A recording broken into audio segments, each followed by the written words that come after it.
Over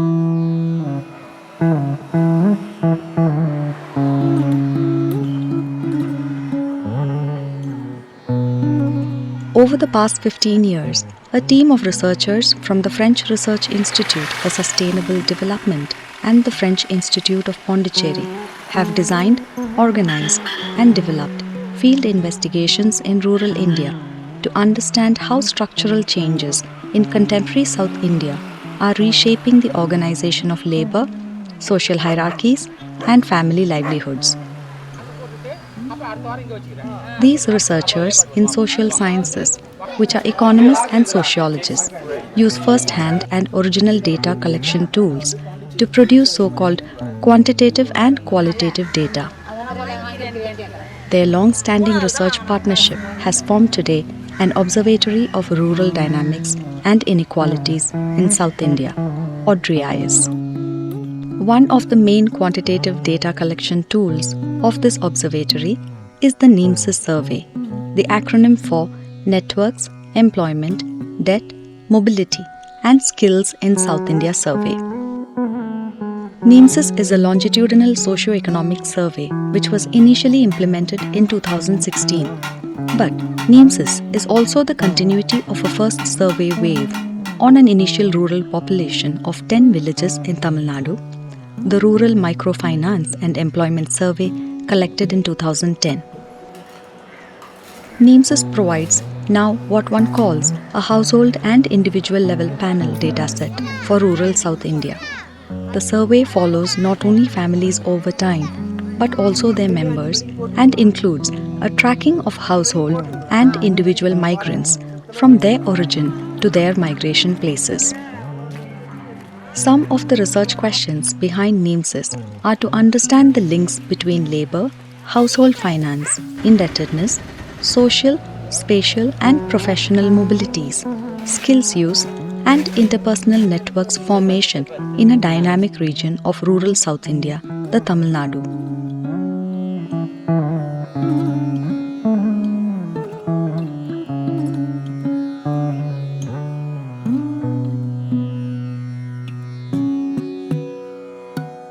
Other more specific research questions seek to explore how the formation of skills and social networks, especially those defined at the community and individual levels, may influence the characteristics of individuals' trajectories in terms of social status, class, employment, and migration.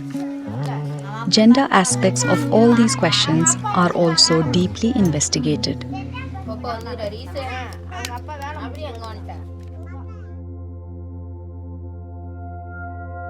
The Neemsis questionnaires aim at collecting information on the socio-economic situation and changes that occurred during different time periods, and in each wave tries to recover and refine the quality of the information collected over time.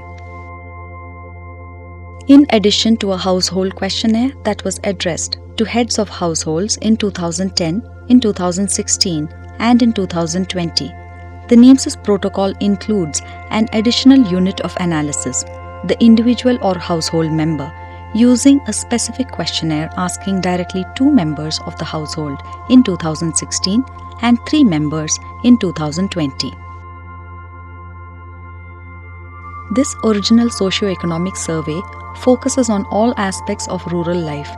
There are detailed modules on financial practices, income transfers, farm and non-farm labor, agricultural activities, permanent and seasonal migration, access to government programs, family events such as marriage, as well as specific questions to address the impact of policy shocks, like the demonetization shock implemented by the Prime Minister Modi in November 2016. The architecture of the Neemsis questionnaire is therefore quite complex, as it mixes different levels of analysis and respondents. The household with information provided by the household head, all the household members, information provided by the household head, and 3 individuals of the household, which are randomly chosen within age groups. These family members provide information about themselves. Researchers call them the egos, from whom they collect notably innovative interpersonal network and cognition information, in addition to precise labor episodes and more standard socio-demographic traits. At least 2 innovative methods are used in this regard. From egos, Neemsis collects information about the size and the characteristics of their interpersonal relationships. Data on interpersonal relationships were collected through name generators in different contexts. Example, labor market, credit market, everyday interactions.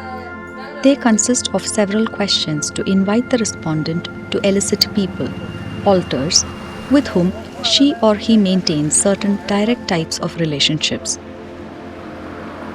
For a same question, different alters could be mentioned, and then the characteristics of these alters are described by egos: sex, caste, occupation, relationship with egos, frequency of interactions, etc. The objective is to delineate the core members of the respondent's interpersonal network. The structure of these interpersonal data allows the researchers to use social network analysis approaches and illustrate them through sociograms.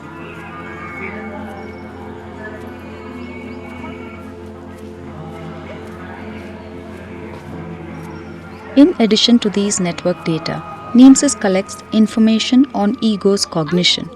Measures of cognitive skills include 3 score variables based on literacy and numeracy tests and the so-called raven-colored progressive matrices. Raven-colored progressive matrices are thought to be a direct measure of innate ability in that they capture the ability to think and understand complex data using logical reasoning. These matrices have been used, for example, in the assessment of cognitive skills of low literacy populations in developing countries. The survey also tries to grasp measures of the ego's personality traits, sometimes called the non-cognitive traits, using standard questions designed by the social psychology literature. A taxonomy of 42 standard questions is used and meant to capture, for instance, the respondent's tendency to experience negative emotions, to seek stimulation and company from others, their capacity to be creative and unstructured, their perceptions of others that are caring, compassionate, and altruistic, their capacity to display self-discipline and strive for achievement against measures or outside expectations. In addition, in 2020, the Neemsis also tries to approach how strongly people believe they have control over the situations and experiences that affect their lives. After 2 waves of data collection, 2016 and 2020, the Neemsis has also organized additional quantitative surveys, or tracking, among individual migrants who have left the Neemsis survey area since 2010 and 2016. These migrant data allow the researchers to capture different levels of networks, district, regional, national, while accounting for socio-economic characteristics of these migrants. The migrant questionnaire includes standard household and socio-demographic questions and adds specific migration, working conditions, social networks, and personality and skills modules.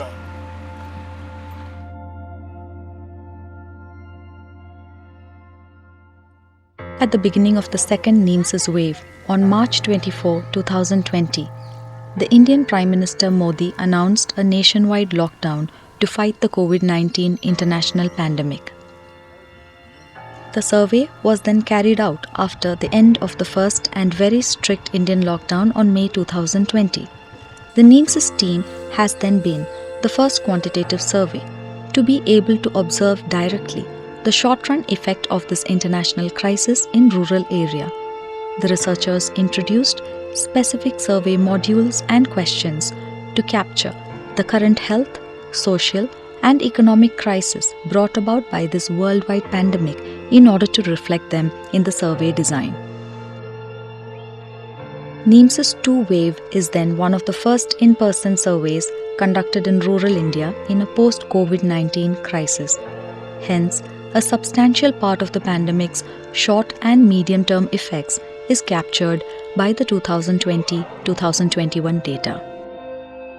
Compared to the 2016 wave, improvements have been introduced in both household and individual questionnaires, and extra modules and questions have been added. Among the noticeable improvements and modifications, the Neemsis 2 team has 1. Added a specific module to collect information on some consequences of the COVID-19 on the rural households and individuals' everyday life, finance, job, food and government supports, forecast future, social interactions. 2. Added a specific module capturing explicitly individuals' working conditions. 3. Improved the interpersonal networks module, the so-called name generator, to capture additional dimensions of social interactions, financial practices, family events, in addition to labor relations. 4. Collected geospatial information. 5. Increased the sample sizes to more than 600 families, household level, and to more than 3,500 household members, individual level, in addition to keeping the longitudinal information on the same population of 2010 and 2016. After months of repeated lockdowns and facing many obstacles in these difficult times, Neemsis 2 has finally been completed in October 2021. 614 households have been interviewed from December 2020 to October 2021, concluding the second wave of Neemsis. This now produces a rich and rare panel data set of 3 points in time.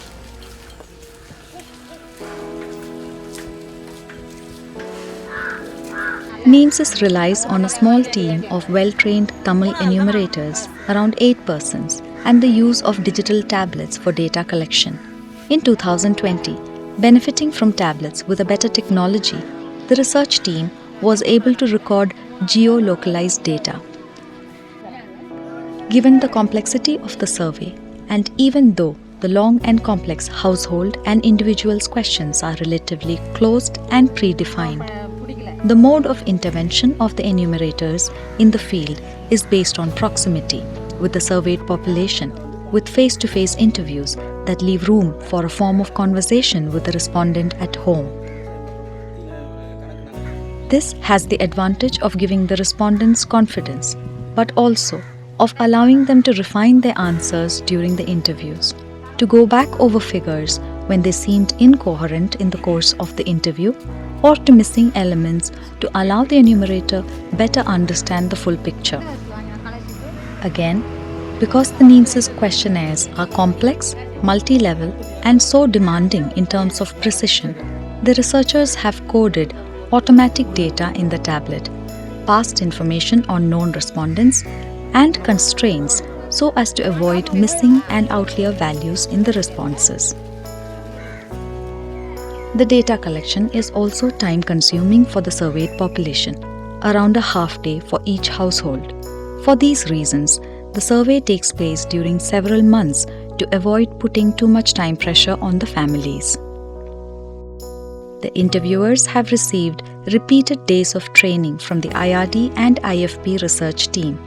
Some of these interviewers participated in the first wave in 2010 and are thus experienced, but the majority of them are young females living in localities that are close to the surveyed villages. This makes it possible to maintain close interaction and confidence between the local research team and the studied populations. In 2020 and 2021, because of the COVID pandemic, the team had to adapt processes from wearing masks to conducting the surveys outdoors or in well-ventilated areas outdoor, and limiting travels by relying on the enumerators closest to each village.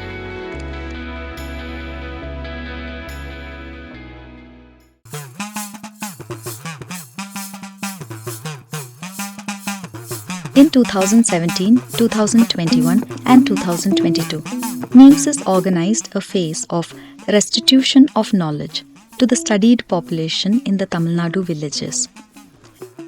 This phase involves going back to some of the 10 surveyed villages to present to the community and get feedback on simple socio-economic indicators on the surveyed population. Each village presentation is built from data reflecting the local situation.